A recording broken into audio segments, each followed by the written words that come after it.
यह channel commander Ashok Rawat ji का आधिकारिक चैनल है। हम सब कर्मचारी साथी यहाँ केवल उनकी आवाज आप तक पहुंचाने का काम करते हैं। कमांडर साहब का यही कहना है कि अगर आप सच्चे पेंशनधारी साथी हैं तो चैनल को सब्सक्राइब, लाइक और शेयर जरूर करें, क्योंकि यही वह मंच है जहां से हमारी आवाज सरकार तक पहुंचती है। तो चलिए साथियों, कमांडर अशोक जी के साथ मिलकर अपनी मांगों की लड़ाई को आगे बढ़ाते हैं। आपने इस चैनल को सब्सक्राइब नहीं किया है तो इस चैनल को जल्दी सब्सक्राइब कर लें। नमस्कार, आप देख रहे हैं इंडिया नाउ। आज हम आपके लिए लेकर आए हैं EPS 95 पेंशन से जुड़ी वो खबर जिसने इस वक्त पूरे देश के लाखों परिवारों की नींद उड़ा दी है। अगर आप भी EPS पेंशन योजना के तहत पेंशन पा रहे हैं या जल्द ही सेवानिवृत्त होने वाले हैं, तो अगले कुछ मिनट आपके जीवन के सबसे महत्वपूर्ण पल साबित हो सकते हैं, क्योंकि इस वक्त सरकार के दरवाजे पर एक ऐसा प्रस्ताव रखा गया है जो आपकी मासिक आय, आपकी सेहत और आपके भविष्य तीनों को प्रभावित करने वाला है। कई वर्षों से EPS 95 पेंशन धारक न्यूनतम पेंशन को बढ़ाने की मांग कर रहे हैं। आज जब महंगाई अपनी चरम सीमा पर है, तब 1000 या 2000 रुपये की पेंशन में घर चलाना लगभग असंभव हो चुका है। इसी वजह से NSE, NSSSC और तमाम कर्मचारी संगठन लगातार धरने, रैलियां और प्रदर्शन कर रहे हैं। उनकी मांग सीधी है, न्यूनतम पेंशन 7500 रुपये प्रतिमाह की जाए, उसके साथ महंगाई भत्ता यानी DA जोड़ा जाए और पेंशन धारक तथा उनके जीवन साथी को मुफ्त मेडिकल सुविधा दी जाए। अब इस लड़ाई ने निर्णायक मोड़ ले लिया है। EPFO ने एक विस्तृत रिपोर्ट तैयार करके सरकार को सौंप दी है। इस रिपोर्ट में पेंशन बढ़ाने, DA और मेडिकल सुविधा को जोड़ने की संभावनाओं का पूरा विश्लेषण शामिल है। फिलहाल यह प्रस्ताव 2 मंत्रालयों के बीच विचाराधीन है, श्रम मंत्रालय और वित्त मंत्रालय। श्रम मंत्रालय ने अपनी सिफारिशें भेज दी हैं और अब वित्त मंत्रालय उस पर वित्तीय प्रभाव का मूल्यांकन कर रहा है। वित्त मंत्रालय इस वक्त देख रहा है कि अगर पेंशन की राशि बढ़ाई जाती है तो सरकारी खजाने पर कितना बोझ पड़ेगा और इसे कैसे संतुलित किया जा सकता है। यही कारण है कि अभी तक अंतिम निर्णय नहीं हुआ है, लेकिन मंत्रालय के भीतर से जो संकेत निकल कर आ रहे हैं वे सकारात्मक हैं। ऐसा माना जा रहा है कि सरकार पेंशन बढ़ोतरी को एकमुश्त नहीं बल्कि 3 चरणों में लागू करने पर विचार कर रही है। पहले चरण में मौजूदा न्यूनतम पेंशन को 2000 से 5000 रुपये के बीच बढ़ाने की बात हो रही है ताकि शुरुआती राहत दी जा सके। दूसरे चरण में इसे 7500 रुपये तक ले जाने की योजना पर चर्चा है, जो कि पेंशन भोगियों की मुख्य मांग है। और तीसरे तथा अंतिम चरण में इसे 9000 रुपये तक बढ़ाने का प्रस्ताव विचाराधीन है। हालांकि यह अभी केवल चर्चा का हिस्सा है, लेकिन यह साफ संकेत है कि सरकार अब इस मुद्दे को नजरअंदाज नहीं कर सकती। सबसे अहम बात यह है कि इस बार बात सिर्फ पेंशन राशि तक सीमित नहीं है। वित्त मंत्रालय इस प्रस्ताव के साथ DA और मेडिकल फैसिलिटी को जोड़ने पर भी विचार कर रहा है। DA यानी महंगाई भत्ता हर 6 महीने में महंगाई दर के अनुसार बढ़ाया जाता है। अगर यह प्रावधान EPS 95 पेंशन में जुड़ जाता है तो यह देश के लाखों पेंशन भोगियों के लिए सबसे बड़ी राहत होगी। साथ ही मुफ्त मेडिकल सुविधा का मतलब है कि वरिष्ठ नागरिकों को इलाज के लिए अब आर्थिक संघर्ष नहीं करना पड़ेगा। वित्त मंत्रालय इस वक्त हर संभावना की गणना कर रहा है। अनुमान है कि अगर पेंशन 8 से 5,500 तक की जाती है तो सालाना बोझ करीब 630,000 करोड़ तक हो सकता है। लेकिन कई आर्थिक विशेषज्ञ कहते हैं कि यह कोई बोझ नहीं बल्कि देश की आर्थिक गतिविधि में नया निवेश होगा, क्योंकि यह राशि सीधे लोगों की खपत शक्ति को बढ़ाएगी और बाजार में पैसे का प्रवाह तेज करेगी। अब प्रश्न यह भी उठता है कि क्या सरकार इस निर्णय को चुनावी घोषणा के रूप में लेगी या वास्तविक सुधार के तौर पर, क्योंकि देश भर में EPS 95 पेंशन भोगियों की संख्या कई करोड़ है और उनका सीधा प्रभाव हर राज्य की राजनीति पर पड़ सकता है। धरातल पर लोगों का कहना है कि यह मुद्दा अब राजनीति से परे जा चुका है। अब यह न्याय का मुद्दा है, क्योंकि जिन्होंने अपनी पूरी जिंदगी देश की सेवा में बिता दी, उन्हें आज बुढ़ापे में सम्मानजनक जीवन जीने का अधिकार मिलना चाहिए। कई राज्यों में पेंशन भोगी संगठन सड़कों पर उतर चुके हैं। दिल्ली, पटना, नागपुर और जयपुर में हाल ही में हजारों लोगों ने रैलियां निकाली और सरकार से जल्द फैसला करने की मांग की। इंडिया नाउ को मिली जानकारी के अनुसार श्रम मंत्रालय ने वित्त मंत्रालय को सुझाव दिया है कि अगर पूर्ण पेंशन राशि तुरंत बढ़ाना संभव न हो तो कम से कम पहले चरण में 2000 से 5000 तक की राहत दी जाए। इससे सिस्टम पर एकदम से बोझ न पड़ेगा और लोगों को तुरंत राहत मिलेगी। फिलहाल सरकारी स्तर पर दोनों मंत्रालय मिलकर एक अंतिम ड्राफ्ट तैयार कर रहे हैं जो कैबिनेट के सामने रखा जाएगा। सूत्र कहते हैं कि अगले कुछ महीनों में इस पर अंतिम मुहर लग सकती है। अगर ऐसा होता है तो यह देश के पेंशन इतिहास का सबसे बड़ा सुधार साबित होगा। यहाँ एक और महत्वपूर्ण बात यह है कि सरकार इस बार सिर्फ कागजी घोषणा नहीं करना चाहती, बल्कि पूरी प्रक्रिया को डिजिटल और ट्रैक योग्य बनाने की योजना पर भी काम हो रहा है, ताकि कोई भ्रम या देर न हो। देश भर के पेंशन धारक अब इस निर्णय का इंतजार कर रहे हैं। हर आंख टीवी, मोबाइल और समाचार पर टिकी है, क्योंकि जब यह घोषणा होगी तो ये सिर्फ एक नीति नहीं, बल्कि लाखों परिवारों के लिए नई उम्मीद लेकर आएगी। इंडिया नाउ आपको इस मामले की हर छोटी बड़ी जानकारी पहुंचाता रहेगा, क्योंकि यह मुद्दा सिर्फ संख्या का नहीं, सम्मान का है। ये देश के हर उस कर्मी की कहानी है जिसने अपनी जवानी काम में दी और अब अपने हक का इंतजार कर रहा है। अब बात करते हैं उस दूसरी बड़ी खबर की, जो पेंशन भोगियों के साथ साथ हर कर्मचारी के भविष्य को सीधे प्रभावित करती है। ईपीएफओ ने हाल ही में ऐसे 5 बदलाव किए हैं जिनसे पेंशन व्यवस्था की पूरी तस्वीर बदल गई है। ये बदलाव सिर्फ कागज पर नहीं है, बल्कि जमीनी हकीकत बन चुके हैं। अब पेंशन की गणना, निकासी की उम्र, दावा प्रक्रिया, नौकरी बदलने के बाद सेवा निरंतरता और अधिकतम सीमा सब कुछ नया है। सबसे पहले बात करें पेंशन की गणना के नए फॉर्मूले की। पहले जब कोई कर्मचारी रिटायर होता था तो उसकी पेंशन उसके अंतिम वेतन के आधार पर तय होती थी। यानी अगर आपकी आखिरी सैलरी किसी वजह से घट गई तो आपकी पूरी पेंशन पर असर पड़ता था। लेकिन अब नियम बदल चुका है। अब पेंशन की गणना आपके रिटायरमेंट से पहले के पूरे 5 साल की औसत सैलरी पर होगी।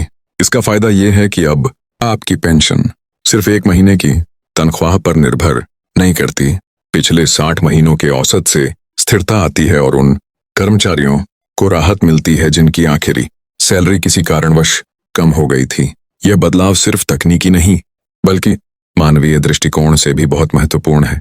दूसरा बड़ा बदलाव है पेंशन शुरू करने की उम्र में लचीलापन। पहले ईपीएस 95 योजना के तहत पेंशन पाने की न्यूनतम उम्र 58 वर्ष तय थी। अब ईपीएफओ ने नया विकल्प दिया है कि कोई भी व्यक्ति चाहे तो 50 वर्ष की उम्र पूरी होते ही जल्दी पेंशन शुरू करवा सकता है। हालांकि इसमें एक शर्त है, अगर आप 18 वर्ष से पहले पेंशन शुरू करते हैं तो आपको पूरी पेंशन नहीं बल्कि कटाई हुई पेंशन मिलेगी। इसे रिड्यूस्ड पेंशन कहा गया है। जितनी जल्दी आप पेंशन लेंगे उतना प्रतिशत घटाया जाएगा। उदाहरण के लिए 50 की उम्र में लेने पर करीब 32% कम, जबकि 56 पर लेने पर करीब 10% कम।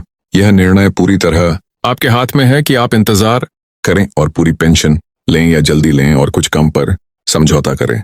यह बदलाव उन लोगों के लिए राहत है जो किसी वजह से जल्दी सेवानिवृत्त होना चाहते हैं या जिन्हें तुरंत आय की आवश्यकता है।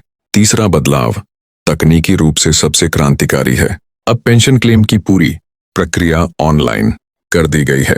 पहले लोग दफ्तरों के चक्कर लगाते थे, फॉर्म भरते थे, घंटों कतारों में खड़े रहते थे और कभी कभी महीनों तक इंतजार करना पड़ता था। अब यह सब डिजिटल हो चुका है। ईपीएफओ की वेबसाइट या मोबाइल ऐप पर आप फॉर्म भर सकते हैं, दस्तावेज अपलोड कर सकते हैं और क्लेम की स्थिति ट्रैक कर सकते हैं। इससे न सिर्फ समय की बचत हुई है, बल्कि प्रक्रिया में पारदर्शिता भी आई है। अब हर पेंशन धारक को यह पता रहता है कि उसकी फाइल कहां तक पहुंची है। अब किसी अधिकारी की मर्जी या किसी बिचौलिए की जरूरत नहीं, आपका अधिकार सीधे आपके हाथ में है। चौथा बदलाव उन युवाओं के लिए है जो करियर में बार बार नौकरी बदलते हैं। पहले जब कोई व्यक्ति कंपनी बदलता था तो उसकी पुरानी सर्विस रिकॉर्ड को ट्रांसफर करने में समस्याएं आती थीं। कभी पुरानी कंपनी का डेटा नहीं भेजा जाता, कभी नई कंपनी में गलत दर्ज हो जाता। इससे पेंशन की निरंतरता टूट जाती थी और रिटायरमेंट के समय गणना में नुकसान होता था। अब यह पूरी प्रक्रिया ऑटोमेटिक कर दी गई है। जैसे ही आप नई कंपनी ज्वाइन करते हैं, आपका यूनिवर्सल अकाउंट नंबर यानी यूएएन अपने आप नई कंपनी से जुड़ जाता है और पुराना डेटा स्वतः ट्रांसफर हो जाता है। इसका मतलब है कि अब नौकरी बदलने पर आपकी सर्विस में कोई रुकावट नहीं आएगी। यह बदलाव युवाओं के लिए सुरक्षा कवच जैसा है, क्योंकि अब हर वर्ष का योगदान सुरक्षित है। पांचवां और सबसे महत्वपूर्ण बदलाव है पेंशन योग्य वेतन की सीमा में वृद्धि। पहले यह सीमा 17,500 रुपये थी, यानी पेंशन की गणना इसी राशि तक सीमित रहती थी। अब इसे बढ़ाकर 15,000 रुपये कर दिया गया है। इससे सीधा फायदा ये है कि अगर आपकी सैलरी 25,000 या 3,000 है तो अब आपकी पेंशन पुराने मुकाबले लगभग दोगुनी हो सकती है। पहले आपकी मेहनत का पूरा फल नहीं मिल पाता था क्योंकि गणना पर सीमा लगी थी। अब वह सीमा हट चुकी है। यह बदलाव खास तौर पर निजी क्षेत्र के कर्मचारियों के लिए बहुत राहत भरा है। इन पांचों सुधारों का असर सिर्फ आज नहीं बल्कि आने वाले दशकों तक दिखेगा। अब पेंशन प्रणाली पारदर्शी, तकनीकी और अधिक लचीली हो चुकी है। यह दिखाता है कि सरकार अब इस व्यवस्था को स्थिर नहीं बल्कि गतिशील रूप में देख रही है। अब यह सवाल नहीं रह गया कि पेंशन मिलेगी या नहीं, बल्कि यह है कि पेंशन कितनी मिलेगी और कब मिलेगी। इन सुधारों के साथ अब सबकी नजरें वापस उस पहले मुद्दे पर टिकी हैं, क्या 500 रुपये की न्यूनतम पेंशन लागू होगी और कब होगी। ईपीएफओ की तैयारियां पूरी हैं। श्रम मंत्रालय ने अपनी रिपोर्ट भेज दी है। अब सब कुछ वित्त मंत्रालय के निर्णय पर निर्भर करता है। अगर मंत्रालय ने हरी झंडी दे दी तो आने वाले वित्तीय वर्ष की शुरुआत में यह फैसला लागू किया जा सकता है। इसका असर सीधा लाखों परिवारों की आर्थिक स्थिति पर पड़ेगा। कई पेंशन भोगियों ने इंडिया नाउ से बात करते हुए कहा कि उन्हें पहली बार लग रहा है कि उनकी आवाज सुनी गई है। यह बदलाव भले देर से आया हो, लेकिन सही दिशा में आया है। हाँ, कई लोग यह भी कह रहे हैं कि 15,000 की सीमा आज की महंगाई में भी कम है, इसे और बढ़ाना चाहिए। लेकिन फिलहाल यह उम्मीद और विश्वास लौटाने वाला कदम है। यह पूरी कहानी हमें यह बताती है कि भारत का पेंशन सिस्टम अब स्थिर नहीं रहा। यह अब प्रतिक्रिया देने वाला, संवेदनशील और जवाबदेह सिस्टम बन चुका है। अब यह व्यवस्था सिर्फ एक सरकारी औपचारिकता नहीं, बल्कि सामाजिक सुरक्षा का स्तंभ बन चुकी है। अब जब ये सारे बदलाव लागू हो चुके हैं और प्रस्ताव भी अंतिम चरण में है, तो हर पेंशन भोगी की यही आवाज है कि सरकार अब किसी नए वादे की जगह अमल की तारीख घोषित करे, क्योंकि लोगों को अब केवल आश्वासन नहीं, परिणाम चाहिए। उन्होंने अपना जीवन इस देश को दिया है और अब सम्मानजनक जीवन उनका हक है। सरकार की जिम्मेदारी सिर्फ नीति बनाना नहीं, बल्कि उस पर अमल करना भी है। यह फैसला अगर लागू होता है तो न सिर्फ बुजुर्गों की जेब में राहत आएगी, बल्कि देश की अर्थव्यवस्था को भी सहारा मिलेगा।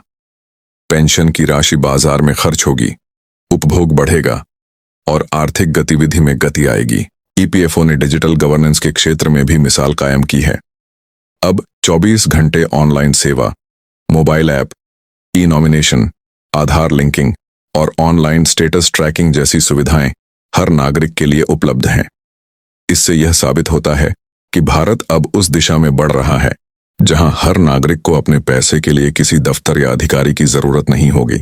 यह बदलाव आत्मनिर्भर भारत की सोच का हिस्सा है, जहां हर व्यक्ति को अपने अधिकार की जानकारी हो और उसे पाने के लिए किसी पर निर्भर न रहना पड़े। अब यह जरूरी है कि पेंशन को सहायता नहीं, बल्कि अधिकार के रूप में देखा जाए, क्योंकि जिन लोगों ने दशकों तक देश की सेवा की, उन्हें वृद्धावस्था में सम्मान और सुरक्षा मिलनी ही चाहिए। यही एक सभ्य समाज का संकेत है। अगर यह पूरी प्रक्रिया तय समय पर पूरी होती है, तो भारत का पेंशन सिस्टम एशिया में सबसे मजबूत मॉडलों में से एक बन सकता है। यह सिर्फ आर्थिक सुधार नहीं, बल्कि सामाजिक क्रांति होगी। दोनों खबरें, पेंशन बढ़ोतरी की उम्मीद और ईपीएफओ के नए बदलाव, मिलकर एक नया यथार्थ बना रही हैं। वह यथार्थ जहां बुजुर्गों को अपने बच्चों पर निर्भर नहीं रहना होगा, जहां हर कर्मचारी को यह विश्वास होगा कि उसकी मेहनत का मूल्य उसे बुजुर्गावस्था में मिलेगा। अब यह वक्त है जब हर पेंशनधारक जागरूक रहे, जानकारी ले और अपने हक के लिए आवाज उठाए। जागरूकता ही सबसे बड़ी ताकत है और यही बदलाव को स्थायी बनाती है। आप देख रहे थे इंडिया नाउ, जहां हम सिर्फ खबरें नहीं बल्कि आपके अधिकार की सच्चाई लेकर आते हैं। अगर आप चैनल पर नए हैं तो इंडिया नाउ को सब्सक्राइब करें, बेल आइकन दबाएं ताकि ईपीएस 95 पेंशन से जुड़ी हर खबर सबसे पहले आपको मिले। और हाँ, अपनी राय नीचे कमेंट में जरूर लिखें। क्योंकि आपकी हर बात हमारे अगले सवाल की दिशा तय करती है। मिलते हैं एक नई खबर और एक नए अपडेट के साथ। तब तक के लिए सतर्क रहिए, जागरूक रहिए और अपने हक के लिए आवाज उठाते रहिए। जय हिंद, जय भारत।